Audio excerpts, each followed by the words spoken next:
Que Dios les bendiga, mis hermanos. Una vez más estamos aquí para poder estudiar nuestro estudio bíblico de esta semana. Estamos estudiando el tema trimestral, las experiencias de Josué y los jueces. Y nuestro título de hoy es Dios liberta a un pueblo que clama. Es el estudio bíblico número 5, por si usted tiene su expositor. Y si no lo tiene, nuestra base bíblica la vamos a encontrar en el libro de Jueces, capítulo 3, los versículos del 7 hasta el 30. Amén. Vamos así a orar y así podemos comenzar. Te damos gracias, mi Dios, gracias por este momento, esta oportunidad que tú nos das de poder estudiar tu palabra en esta hora, mi Dios. Gracias por este medio que tú nos permites, mi Dios, para que podamos aprender de ella y poder ser edificados, Señor, porque tu palabra es lo único, Señor, que nos da la verdad, lo que nos da la esperanza, lo que nos enseña, lo que te agrada, lo que no te agrada, mi Dios. Ayúdanos en este día, que tu Espíritu Santo, mi Dios, sea preparando nuestra mente, nuestro corazón. Abre nuestro entendimiento para que podamos, Señor, entender lo que tú tienes para nosotros hoy, esta enseñanza, Señor, a través de esta clase. Padre, bendice y fortalece a cada uno de mis hermanos y mis hermanas en el nombre de Jesús. Amén. Entonces, mi hermano, nuestra base está en Jueces, capítulo 3, los versículos 7 al 30, y nuestro pensamiento central nos dice, Dios libera a su pueblo como una muestra de su gran misericordia. Gloria a Dios. Y nuestro texto áureo se encuentra en Jueces capítulo 3, 15, y dice, y clamaron los hijos de Israel a Jehová, y Jehová les levantó un libertador. Y sabemos también que en toda clase tiene 3 objetivos para alcanzar, así que el número 1 nos dice que podamos conocer la misericordia divina frente a un pueblo rebelde. Número 2, entender que cada uno puede ser un instrumento útil para el beneficio de la obra de Dios. Y el tercero y último, buscar a Dios por amor y no porque se necesite un salvavidas. Vamos a leer nuestra lectura antifonal, empezando Jueces 3:7. Y nos dice, hicieron pues los hijos de Israel lo malo ante los ojos de Jehová, y olvidaron a Jehová su Dios, sirviendo a los Baales y a las imágenes de acera. Perdón, hermanos. 8. Y la ira de Jehová se encendió contra Israel y los vendió en manos de Cusán Risataim, rey de Mesopotamia. Sirvieron los hijos de Israel a Cusán Risataim 8 años. 9. Entonces clamaron los hijos de Israel a Jehová, y Jehová levantó un libertador a los hijos de Israel y los libró. Esto es, a Otoniel, hijo de Cenaz, que era hermano menor de Caleb. 10. Y el Espíritu de Jehová vino sobre él, y él juzgó a Israel y salió a la batalla, y Jehová entregó en su mano a Cusán Risataim, rey de Siria, y prevaleció su mano contra Cusán Risataim. 11. Reposó la tierra 40 años, murió Otoniel, hijo de Cenaz. 12. Volvieron los hijos de Israel a hacer lo malo ante los ojos de Jehová, y Jehová fortaleció a Eglón, rey de Moab, contra Israel, por cuanto habían hecho lo malo ante los ojos de Jehová. 15. Y clamaron los hijos de Israel a Jehová, y Jehová les levantó un libertador, a Od, hijo de Gera, benjamita, el cual era zurdo, y los hijos de Israel enviaron con él un presente a Eglón, rey de Moab. 21. Entonces alargó a Od su mano izquierda y tomó el puñal de su lado derecho y se lo metió por el vientre. Entonces él les dijo, seguidme, porque Jehová ha entregado a vuestros enemigos, los moabitas, en vuestras manos. Y descendieron en pos de él y tomaron los vados del Jordán a Moab y no dejaron pasar a ninguno. 29. Y en aquel tiempo mataron de los moabitas como 10,000 hombres, todos valientes y todos hombres de guerra, no escapó ninguno. 30. Así fue subyugado Moab aquel día bajo la mano de Israel y reposó la tierra 80 años. Gloria a Dios. Vemos aquí, hermanos, con este estudio que vamos a estar viendo hoy, que la promesa que Dios, ¿verdad?, le había hecho a Abraham y a su descendencia se cumplió 600 años después. Vemos que en este punto el pueblo de Israel ya había conquistado la tierra prometida, toda esa peregrinación donde habían sufrido y que habían pasado por el desierto ya se quedaba como parte de los recuerdos.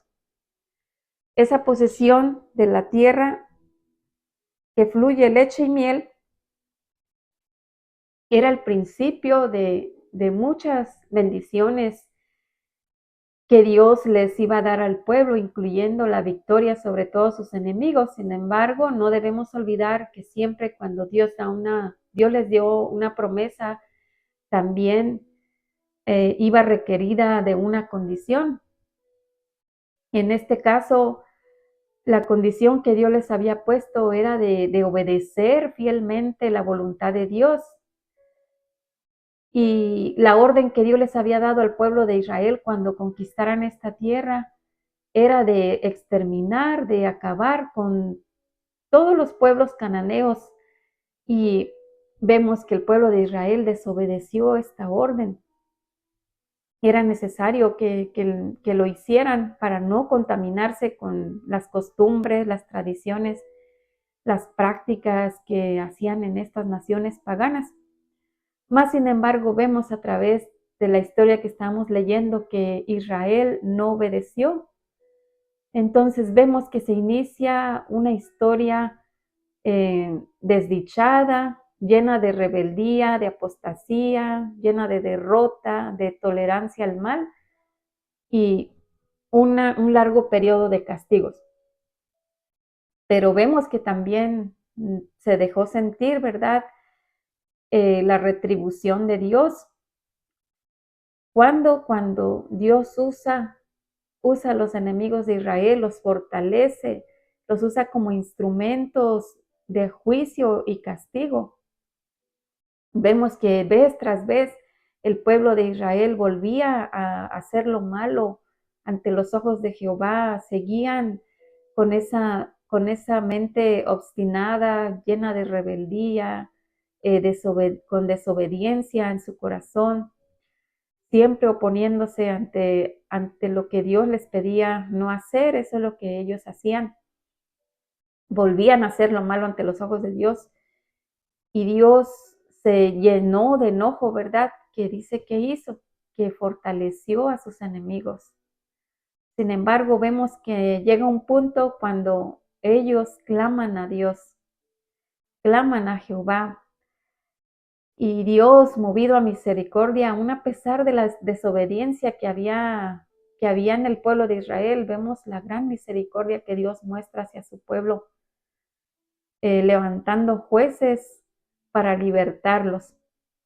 Entonces, en el estudio de hoy vamos a hablar de los dos primeros jueces que vinieron a ser los libertadores para el pueblo de Dios una vez que ellos le claman. Amén. Entonces, el punto número 1 nos dice: Otoniel derrota a Cusán Risataim en Jueces 3, 7 y 8, inciso A, la maldad y el castigo de Israel.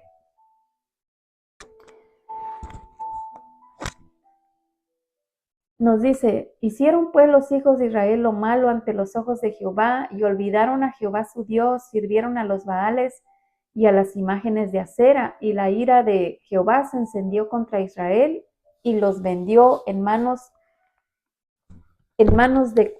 de Cusán Risataim, rey de Mesopotamia, y sirvieron los hijos de Israel a Cusán Risataim 8 años. Entonces vemos que la ira de Dios dice que se encendió contra Israel, los vendió en manos de este rey. ¿Por qué? Si nosotros nos vamos a en jueces, en jueces 2 nos dice que después de que Josué, ¿verdad?, murió y que toda esa generación de los líderes que había también murieron, creció otra generación que no conocía al Señor, que ya no recordaba esas cosas poderosas que Dios había hecho por el pueblo de Israel. Se había levantado una nueva generación y se habían olvidado de todo lo que Dios había hecho por ellos.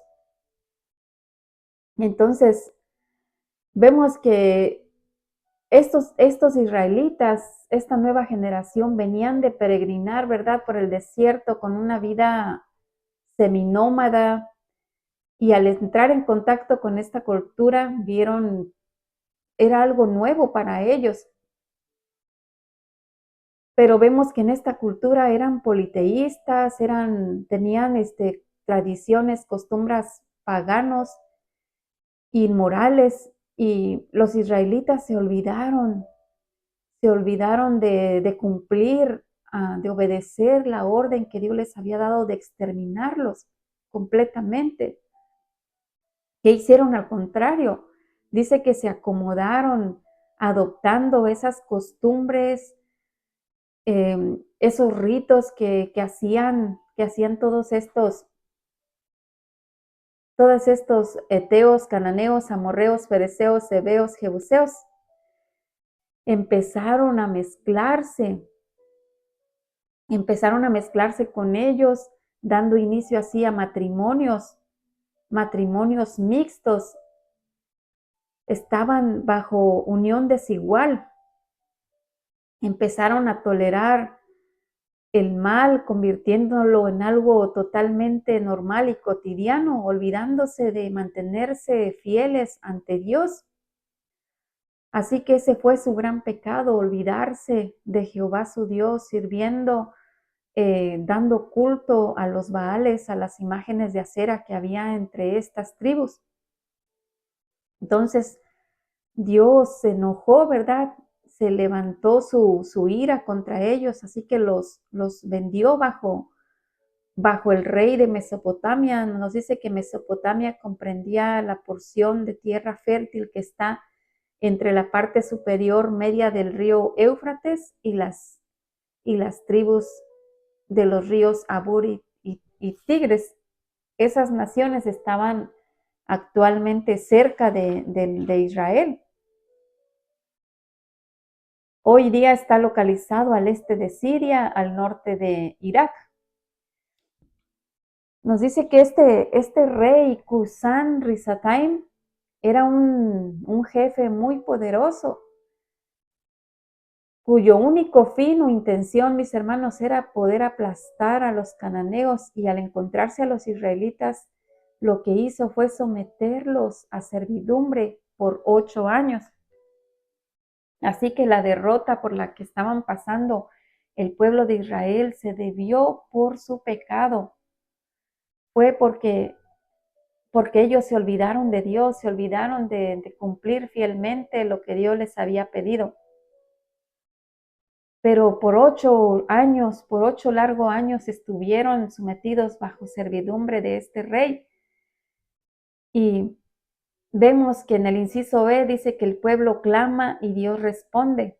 Tuvieron que transcurrir, hermanos, 8 largos años para que ellos, después de este periodo de estar bajo servidumbre, ellos se volvieron a Dios, ellos clamaron a Dios.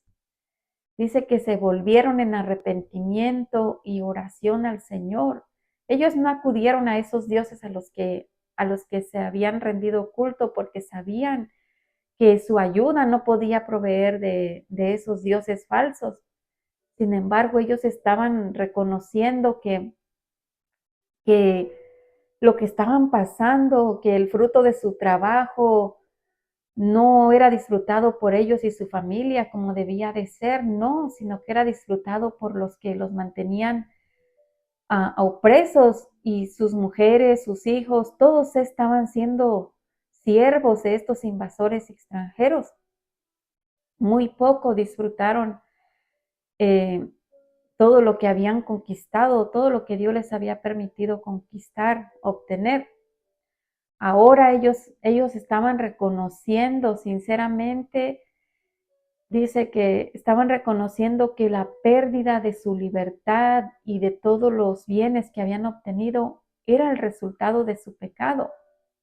Entonces vemos que Dios los escuchó. ¿Por qué? Los escuchó en ese momento porque ellos habían reconocido y habían llegado a un arrepentimiento sincero y clamaron a Dios, se arrepintieron, vinieron ante Dios y reconocieron su pecado y clamaron por su ayuda. Entonces vemos aquí que reconocieron su pecado, se humillaron ante Dios, y fue como Dios levantó un libertador. Y nos dice en el verso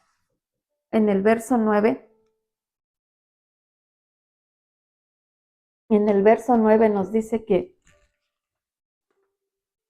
entonces clamaron los hijos de Israel, y Jehová levantó un libertador a los hijos de Israel y los libró. Esto es a Otoniel. Levantó a Otoniel. Otoniel dice que era prácticamente el sobrino de Caleb, porque era hijo de Cenaz, que era hermano menor de Caleb.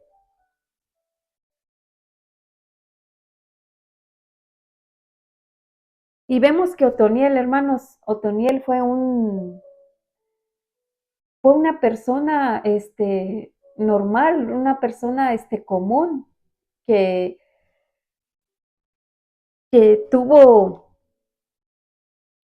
fue escogido por Dios, ¿verdad? Fue escogido por Dios, y él respondió a esa necesidad del pueblo, como lo muestra en Jueces 3, del 9 al 11. Vemos que la fe de Otoniel, la disposición que él tuvo al obedecer ese llamado de Dios, es un ejemplo para nosotros de cómo la obediencia a Dios es lo que puede romper todas esas cadenas de la opresión.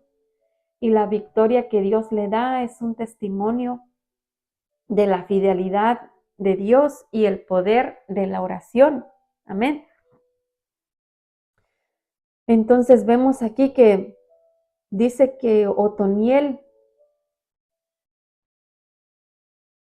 obtuvo la victoria. ¿Por qué? Porque el Espíritu de Jehová vino sobre él.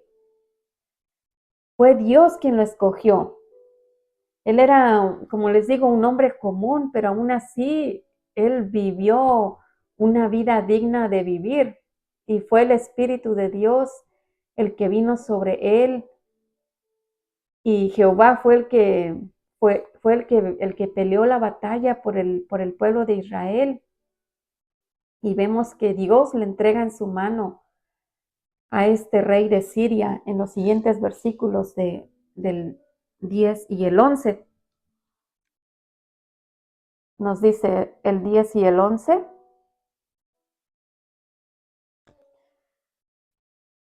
El Espíritu del Señor vino sobre él y comenzó a ser juez de Israel. Entró en guerra contra Cusán Risataim, rey de Aram, y el rey le dio la victoria sobre él. Y hubo paz en la tierra durante 40 años.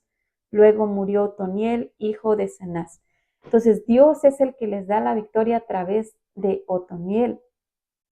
El pueblo reconoció que Dios estaba con Otoniel y que lo había escogido para poder librarlos de toda esa opresión en la que se encontraban bajo su enemigo, ¿verdad? Este rey de Mesopotamia. Así que el pueblo salió a la batalla, derrotó a este ejército invasor, y vemos que muere este rey. Luego, después, durante un periodo de 40 años, Otoniel fue el que juzgó, ¿verdad? El que estuvo bajo este pueblo. Y durante todo ese tiempo, que 40 años, el pueblo se mantuvo se mantuvo caminando correctamente, ¿verdad? Dice que el pueblo pudo obtener reposo, pudo ver paz en Israel. Así que con esto, hermano, nos da a entender que Dios puede usar a cualquier persona que esté dispuesta a humillarse ante Él. Amén. Entonces, vamos a ver en el punto número 2, dice que Ahod y su táctica contra el opresor moabita. Inciso A, maldad y castigo de Israel. Ahora en los versos 12 al 14 nos dice que de nuevo los israelitas hicieron lo malo a los ojos del Señor, y por la maldad de ellos, el Señor les dio dominio sobre Israel al rey Eglón de Moab. Eglón se alió con los amonitas y los amalecitas y salió a pelear, derrotó a Israel y tomó posesión de Jericó, la ciudad de las palmeras. Entonces los israelitas sirvieron a Eglón, rey de Moab, durante 18 años. Una vez más, vemos aquí, miren, después de haber disfrutado de 40 años de paz, ¿qué pasó? Al morir este juez que Dios había levantado, este libertador, el pueblo volvió una vez más a olvidarse de mantener su fidelidad a Dios.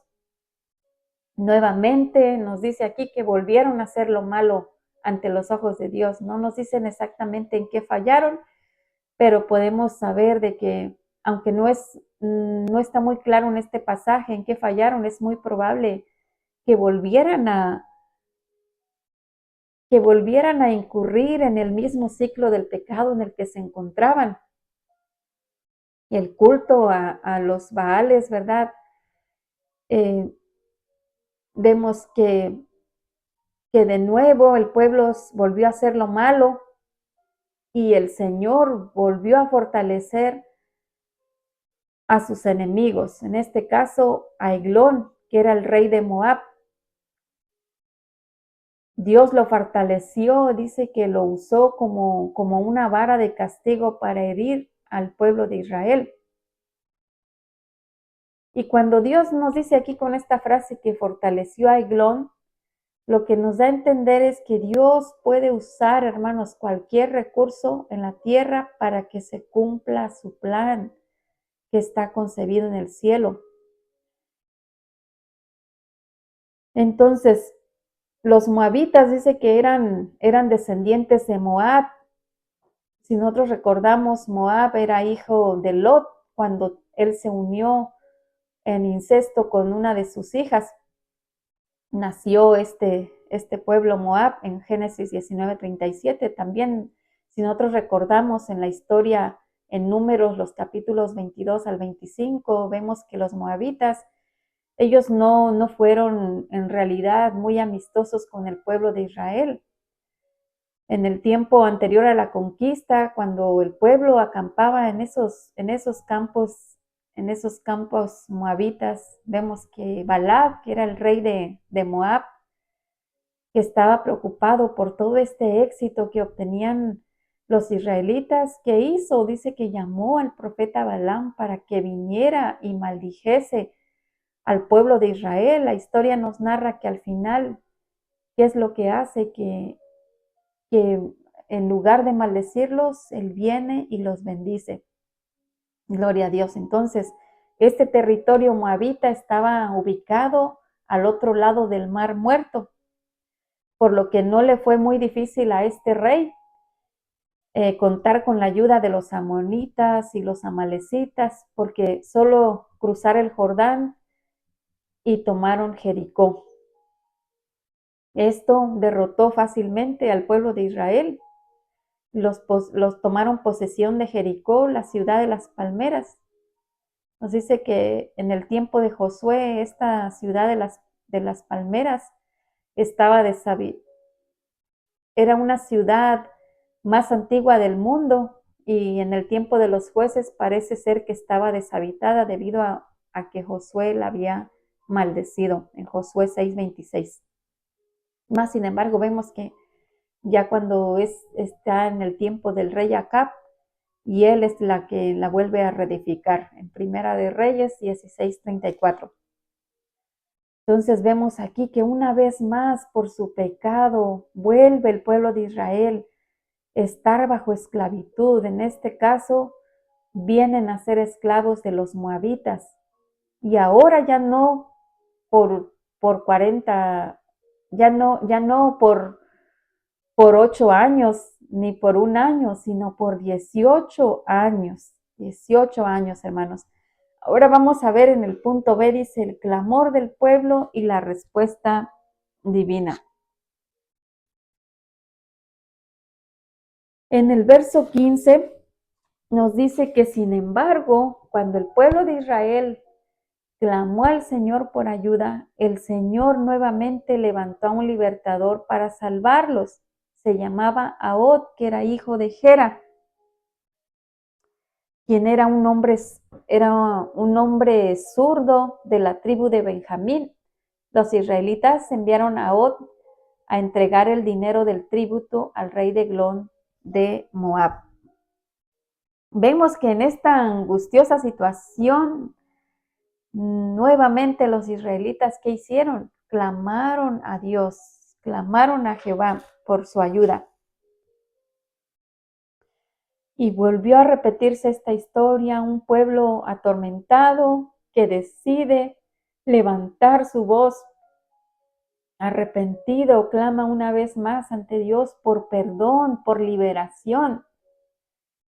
Y es que, mis hermanos, únicamente Dios, únicamente Jehová es el que podía librarlos de esa crueldad, de esa opresión en la que se encontraban bajo sus enemigos. Una vez más vemos que Dios se hace presente favoreciéndoles con su misericordia. Gloria a Dios, aún a pesar de ser un pueblo infiel y obstinado, cuando se arrepintieron, dice que volvieron una vez más y el favor de Dios otra vez estaba ahí. En esta vez Dios les levantó un libertador, era Ahod, hijo de Gera, y nos da este detalle que era muy peculiar entre los guerreros de la tribu de Benjamín, que dice que era zurdo. Y esa condición de ser zurdo fue lo que lo ayudó con el plan para asesinar a este rey moabita. Ahora vamos a ver, dice, la táctica de un auténtico héroe. Vamos a ver en el capítulo 3, los versículos 16 hasta el 26. Ahora nos dice el 16. Así que Ahod hizo una daga de 2 filos de unos 30 centímetros de largo. La ató a su muslo derecho y la escondió debajo de la ropa. Luego le llevó el dinero del tributo a Eglón, quien era muy gordo. Después de entregar el pago, Ahod emprendió el regreso junto con los que le habían ayudado a llevar el tributo. Pero cuando Ahod llegó a donde estaban los ídolos de piedra, cerca de Gilgal, se regresó. Se presentó ante Eglón y le dijo: tengo un mensaje secreto para usted. Entonces el rey les ordenó a sus sirvientes que se callaran y que todos salieran de la habitación. 20. Así que Ahod se acercó a Eglón, quien estaba sentado solo en una habitación fresca de la planta alta, y le dijo: tengo un mensaje de Dios para usted. Cuando el rey Eglón se levantó de su asiento, Ahod sacó con la mano izquierda la daga que tenía atada al muslo derecho, se la clavó al rey en el vientre y la daga entró tan profundo que la empuñadura se hundió bajo la gordura del rey. Así que Ahod no sacó la daga y el rey se le vaciaron los intestinos. 23. Entonces Ahod cerró las puertas de la habitación, le puso llave y escapó.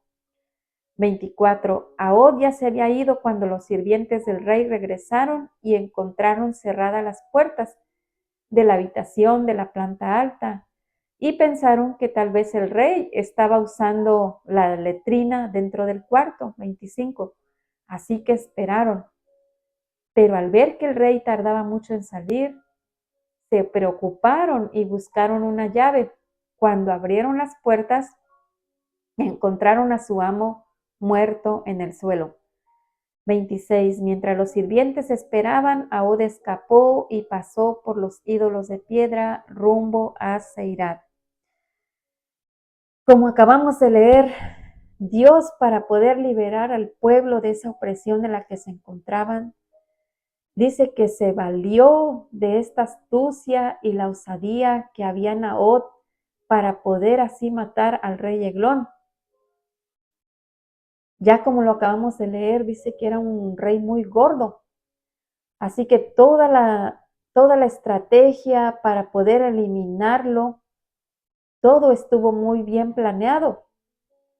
Tomaron en cuenta hasta el más último detalle, mis hermanos. Ya nos dice aquí, como leímos, que Ahod se había preparado, dice que un puñal de doble filo. ¿Por qué de doble filo? Porque iba a cortar por donde lo metiera, ¿verdad? Cortaría profundamente. Y nos dice que nadie sospechaba porque Ahod se presentó allí, ¿verdad? Con un regalo para el rey. Quizá este regalo era el tributo que todos estos pueblos que estaban sometidos estaban obligados a pagar a sus conquistadores. Podemos considerar o pensar que Ahod era esa persona encargada de llevarlos, porque dice que su presencia en el lugar no despertó ninguna sospecha de parte ni del monarca, ni de los guardias, las personas que se encontraban allí. Una vez que él entrega este presente o este tributo, dice que Ahod se despide a la gente que había traído el tributo y también él se va. Pero cuando llega cerca de Gilgal, dice, donde estaban los ídolos, él se regresó y vuelve a entrar una vez más ante el aposento del rey. Nadie, mis hermanos, dice que desconfió de su presencia. Cuando él anunció que tenía un mensaje secreto de parte de Dios para darle al rey Eglón. Ahod sabía muy bien, mis hermanos, que él estaba cumpliendo una misión divina. Y esto además fue parte de su estrategia para que pudiera obtener la atención de este rey. Aquí con esto podemos ver trabajando perfectamente, mis hermanos, en armonía, la soberanía, la voluntad de Dios y la libre voluntad del hombre. Entonces, vemos una vez más que Dios iba a librar a los israelitas de esa opresión en la que se encontraban bajo la mano de Ahod.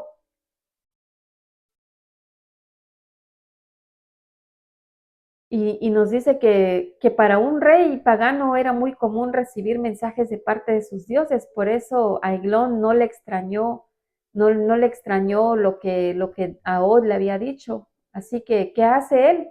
Dice que ordena a sus sirvientes a salir, ¿verdad? Y a todos los soldados que estaban allí bajo guardia, que salieran del salón, quedándose nada más él y Ahod. Y cuando Ahod se le acerca, el soberano se puso de pie y entonces Ahod aprovechó el momento y el hecho de ser zurdo, aprovechó esta característica que tenía de ser zurdo y dice que de forma sorpresiva le clavó el puñal en el vientre, de tal manera que esa muerte fue inmediata, mis hermanos.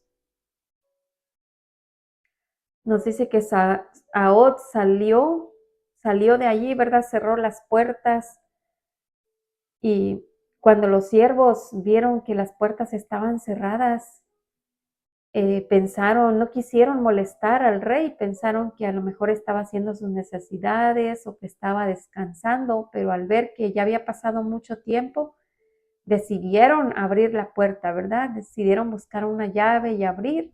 ¿Y cuál fue su sorpresa? Que encontraron al rey, a su amo, el señor, muerto, caído en tierra.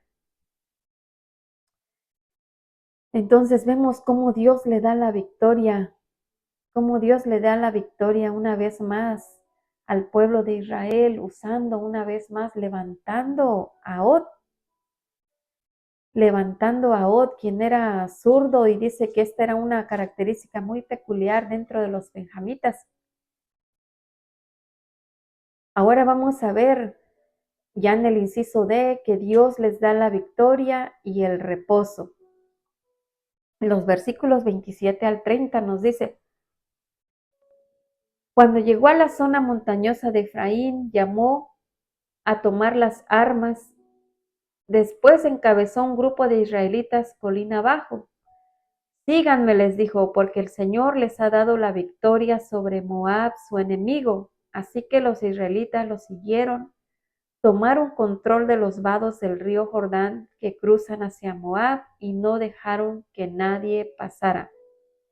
Atacaron a los moabitas y mataron a unos 10,000 de sus guerreros más fuertes y robustos. No escapó ni uno de ellos, así que Israel conquistó a Moab en aquel día y hubo paz en la tierra durante 80 años. Gloria a Dios. Entonces vemos, hermanos, que en estos versículos que acabamos de leer, Ahod contó a los israelitas todo lo que había hecho y así logró convencerlos de unirse a él y poder acabar así con los moabitas. Lograron controlar, dice que la entrada y la salida del Jordán. En el Jueces 3:29 al 30, la batalla vemos que fue decisiva. Todo este ejército de Moab, amonitas y amalecitas fueron destruidos. Bendito Dios, y aunque sabemos que eran hombres diestros, ¿verdad?, en guerra, fue Jehová Dios mismo quien peleó por Israel y los liberó a través de Ahod. Ahod iba al frente de ellos, pero Ahod iba dirigido y guiado por Dios. Bloqueando el río Jordán, mataron, dice, como 10,000 hombres que eran guerreros. Así que el que estaba peleando por ellos, mis hermanos, era Jehová Dios. Y eso ocurre cuando el pueblo clama a Dios. El pueblo clamó a Dios 18 años después que Eglón había tomado su territorio. Y Jehová, vemos que una vez movido a misericordia, dice que Dios los escuchó, Dios los oyó. Aleluya, mis hermanos. Así que no importa si hoy alguien ha estado por mucho tiempo separado de Dios, desobedeciendo al llamado de Dios. Hoy puede ser el día cuando puedes reconocer tu pecado y puedes clamar a Dios. Él es el único que puede oír tu oración y es el que está dispuesto a levantarte, a ayudarte, a sacarte de esa esclavitud en la que te encuentras. Amén. Únicamente en Cristo es el que puede tener la libertad, puede tener todo el poder para liberarnos. Amén. Entonces vemos que Dios escuchó la oración de ellos y fueron libertados. Una vez más, Moab fue subyugado en aquel día bajo la mano de Israel. Esta vez el pueblo dice que se mantuvo fiel y obediente a Dios. ¿Cuántos años? ¿40? No, mis hermanos, dice que por 80 años, por lo menos, hubo una mejoría. Como en el día de los jueces, vemos que ahora Dios mismo también sigue usando la vida de personas comunes. Dios es el que sigue siendo el mismo Dios. Así que Dios está buscando personas que se decidan trabajar con Él, personas que no necesariamente sean intelectuales, no, sino que Dios es el que nos puede usar en diferentes maneras para lograr ese propósito divino que Él tiene. Lo único que busca es obediencia, disposición en nuestra vida. Así que Dios es el único que escucha la oración de todo aquel que se arrepiente. Amén. Entonces,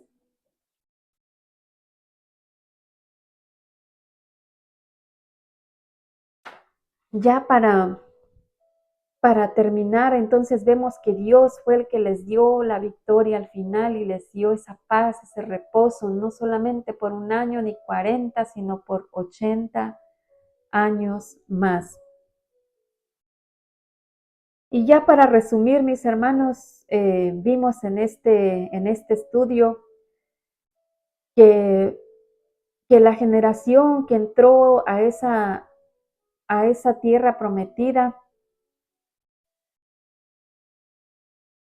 era una generación totalmente nueva que había escuchado, ¿verdad? Las historias que habían estado relacionadas con esos años en los que se habían encontrado sus antepasados esclavos en Egipto, todo lo que habían sufrido en ese tiempo de esclavitud.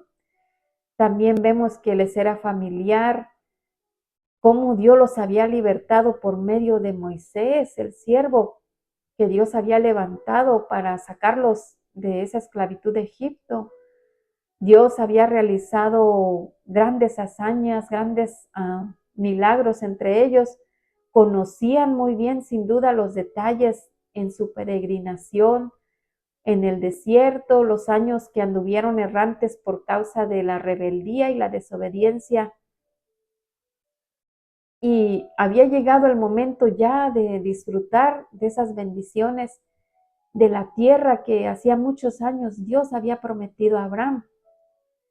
Pero hubo algo que jamás debían de olvidar, que el Señor es justo y que recibirían el mismo trato que Él les dio a las generaciones anteriores. Si ellos mantenían fielmente obedeciendo a Dios, iban a ser recompensados con paz, pero si mantenían en desobediencia, iban a ser castigados.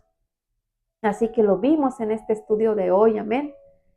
Cómo el pueblo sufrió las consecuencias de su desobediencia, amén. Pero también vimos cómo Dios se mostró, la misericordia, el amor de Dios fue manifiesta, la compasión de Dios al escuchar la oración, el arrepentimiento genuino, sincero que había cuando habían estado bajo esa opresión. Dice que Dios atendió al clamor de ellos, al clamor de su pueblo, eh, dándoles la liberación, levantando jueces como Otoniel y Ahod. Y cuando reflexionamos, mis hermanos, sobre la manera como se planeó el asesinato de este rey Eglón por mano de Ahod, posiblemente nos inclinamos a hacer un juicio a partir de lo que nos dicta la ética cristiana, ¿verdad? Sin embargo, tenemos que tomar en cuenta que este contexto donde ocurre el hecho, un pueblo oprimido frente a un invasor cruel, también recordar que hay muchos ejemplos en la Escritura en los que tenemos que mantener un balance entre la soberanía de Dios y el libre albedrío del hombre. Es obvio para nosotros, hermanos, que en la actualidad no vamos a hacer, no podríamos ni alabar, ni hacer, ni poner en ejemplo este hecho, ¿verdad?, que hizo Ahod. Ni tampoco deberíamos de apoyar estas acciones contra los enemigos del Evangelio, ni nuestros propios enemigos, no, pero sí estamos resaltando, ¿verdad?, el valor, la convicción, el patriotismo que hubo, el valor que tuvo Ahod, que Dios lo usó como el medio para poder liberar a su pueblo. Así que, hermanos, estamos viendo que a los que aman a Dios, dice que todas las cosas les ayudan a bien, como nos dice Romanos 8:28. Dios puede utilizar cualquier recurso, mis hermanos, para liberar a su pueblo. Y de eso es que estamos nosotros conscientes. Amén. Entonces, hermanos, para la siguiente semana vamos a estar continuando estudiando otro de los jueces que Dios levantó. Y vamos a ver el tema mujeres como instrumentos de Dios. Para ello, mis hermanos, estudiemos el libro de Jueces, capítulo 4, y los versículos del 1 hasta el 24. Amén. Para que así ya podamos entender mucho mejor cuando la clase sea expuesta.